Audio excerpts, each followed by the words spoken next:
নমস্কার। বেদবাণীর আজকে আমি 55 নম্বর পাতার 97 নম্বর চিঠিটা পড়ার চেষ্টা করছি। 97 নম্বর চিঠিতে ঠাকুর লিখেছেন কোনো আশ্রিতকে, সহ্য করিয়া থাকাই স্বধর্ম, প্রারব্ধেই সকল করিয়া থাকে, সহ্যই মহৎ সুখকর পরিণাম মঙ্গল করিয়া থাকে। সহ্য করতে বলছেন ঠাকুর, বারবার করে সহনশীল হতে বলছেন, ধৈর্যশীল হতে বলছেন। অধৈর্য হলে কোনো পথ সুস্থভাবে পার হওয়া যায় না। ঠাকুর বলছেন ধৈর্যশীল হও, সহ্য করতে শেখো। সহ্য করাটাই হচ্ছে স্বধর্ম, নিজের ধর্ম। ধর্ম হচ্ছে যা ধারণ করে, জীবন ধারণের যেটা সঠিক পথ। সঠিক পথ কি? সহ্য করা। তোমার এই যা কিছু আসে অসহ্য মনে হয়, যারা জাগতিক মনের মানুষ প্রত্যেকের মধ্যেই একটা সময়ের পর মনে হয় আর বোধহয় সহ্য করা যাচ্ছে না। কিন্তু ঠাকুর বলছেন না, কখনো অধৈর্য হইও না, তুমি সহনশীল হও, সহ্য করতে শেখো। তুমি সহ্য করো, কেননা এটা হচ্ছে তোমার ধর্ম। তাহলে ধর্মচ্যুত হওয়া তো আমাদের উচিত নয়। ধর্ম পালন করাই হচ্ছে মানুষের আসল কাজ। ঠাকুর শিখিয়ে দিলেন তোমার ধর্মটা কি।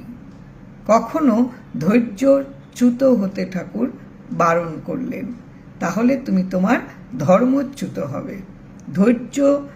সহ্য করে থাকাই হচ্ছে স্বধর্ম, প্রারব্ধেই সকল করিয়া থাকে।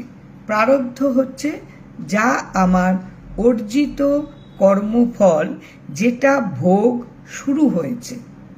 তাহলে যেটা আরম্ভ হয়েছে সেটা তো আমাকে পালন করে যেতেই হবে, সেটা শেষ হতে হবে। তো সেটা যদি শেষ না হয় তাহলে তো আমি আমার বকেয়া মিটিয়ে যেতে পারবো না।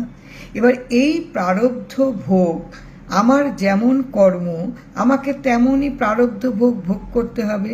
তাহলে আমার কৃতকর্মের ফল ভোগ করতে গিয়ে আমাকে ধৈর্য হারালে তো চলবে না, আমাকে সহ্য করতে হবে, সহ্যশীল হতে হবে। এটাই হবে আমার একমাত্র ধর্ম, নিজের ধর্ম। এটা অন্যের ধর্ম নয়, স্বধর্ম। ধৈর্যশীল হওয়া, সহ্য করতে শেখা। কেননা আমাকে প্রতিদিন যা ভোগ করতে হচ্ছে, সেটা সুখদায়ক হোক দুঃখদায়ক হোক, সবটাই আমার প্রারব্ধে অর্জিত ফল।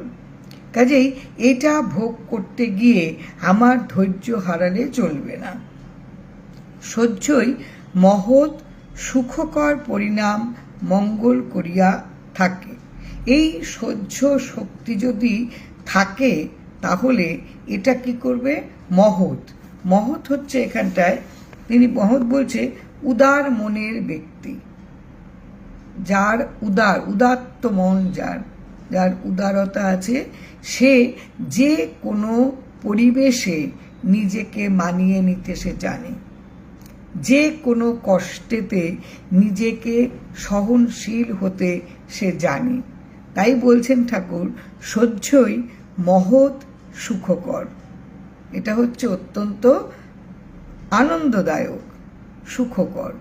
যদি তুমি উদার মনা হও, তোমার প্রারব্ধ ভোগ করার ক্ষেত্রে তুমি যদি কুণ্ঠিত না হও যে এটা আমার অর্জিত কর্মফল, এটা আমি ভোগ করে যাব, এটাতে আমার অধৈর্য হলে চলবে না। এবং যা কিছু আমার সামনে এসে উপস্থিত হচ্ছে তাতে আমার কখনোই কুণ্ঠা বোধ করার কোনো দরকার নেই।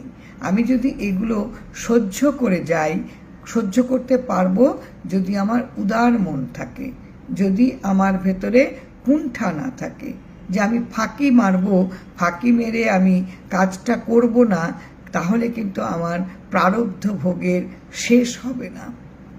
যারা উদার মনের তারা হচ্ছে মহৎ। এই সহ্য করে যেতে যে পারে তারা উদার মনের মানুষ, মহৎ। এবং সেটা হচ্ছে সুখকর, সেটা হচ্ছে সবসময় আনন্দদায়ক এবং প্রীতিকর।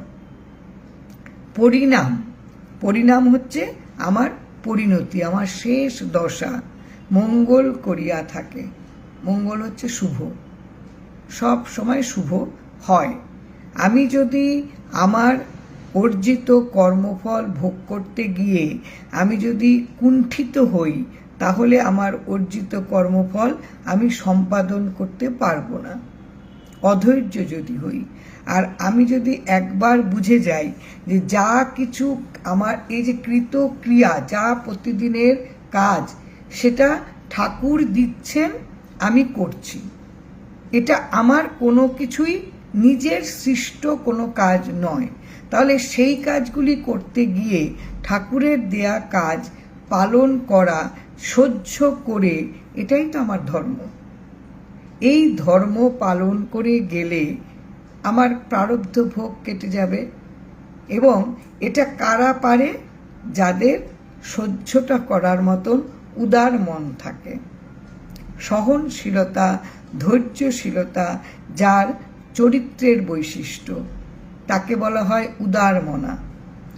এই মানুষগুলোর পরিণামে সবসময় শুভ হয়, এটা ঠাকুর বলছেন। এবং তার যখন শেষ দশা, তখন সে কিন্তু অত্যন্ত ভালো থাকবে। এবং সাধারণভাবেই আমরা বলি সব ভালো যার শেষ ভালো। কেননা যে কোনো নির্যাতন, যে কোনো উৎপীড়ন একটা বয়সের পর মানুষ কিন্তু আর সেটাকে সহ্য করতে পারে না। কাজেই আমার যা প্রারব্ধ ভোগ, আমি সময়ের কাজ যদি সময়ে সম্পূর্ণ করে ফেলতে পারি, তাহলে আমার তো কাজ সম্পূর্ণ হবে। আমি যদি ফাঁকি না মারি, কাজে যদি ফাঁকি না দিই, তাহলে আমার যা প্রারব্ধ ভোগে আমার যা অর্জিত কাজ, আমি তা সহ্য করে সম্পূর্ণ করতে পারবো। তাহলে পরিণাম আমার সবসময় শুভ হবে। ঠাকুর এ কথাই চিঠিতে লিখেছেন। এবং এই চিঠি এখনো পর্যন্ত এবং যুগে যুগে যারা পড়বে, তারা কিন্তু মনে শক্তি পাবে, সাহস পাবে এবং সহ্য করতে চেষ্টা করবে। সহ্য করতে পারাটা কিন্তু সাধনা। এমন এমন পরিবেশ, এমন এমন পরিস্থিতি এসে পৌঁছয়, দাঁড়ায় যে সহ্য করার মতন পরিস্থিতি থাকে না। তবুও এই যে ঠাকুরের কথা, ঠাকুরের আশ্বাস বাণী, এগুলো যদি আমাদের প্রতি মুহূর্তে মনকে নাড়া দেয়, মনের দরজাটাকে যদি বারবার করে কড়া নাড়ে, তাহলে হয়তো সহ্য ক্ষমতা আমাদের অনেক বেশি বাড়বে। এবং তাড়াতাড়ি যে কাজ, ঠাকুর কিন্তু বলেছেন, যে কাজ তোমার সামনে এসে পড়বে, তুমি সেই কাজ তাড়াতাড়ি শেষ করে ফেলবে।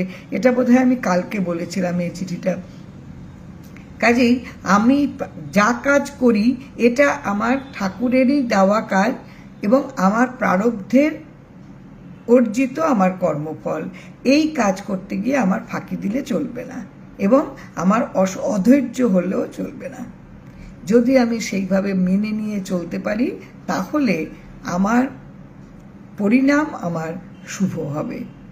পরিণাম যার শুভ হয়, কেননা সে তো তখন ঠাকুরের কাছে যেতেই পারে। পরিণাম, তুমি বকেয়া রেখে গেলে তোমাকে আবার আসতে হবে বকেয়া মিটিয়ে যাওয়ার জন্য। যতক্ষণ পর্যন্ত তুমি ঋণী থাকবে, ততক্ষণ পর্যন্ত তোমার কিন্তু কিছু সমাধান, কোনো উদ্ধার তুমি পাবে না। কি অপূর্ব চিঠি ঠাকুর ভক্তদেরকে লিখে গিয়েছেন, যেটা আমাদের প্রত্যেকের আজও পর্যন্ত ভীষণভাবে মনকে নাড়া দেয়। জয় রাম, জয় রাম।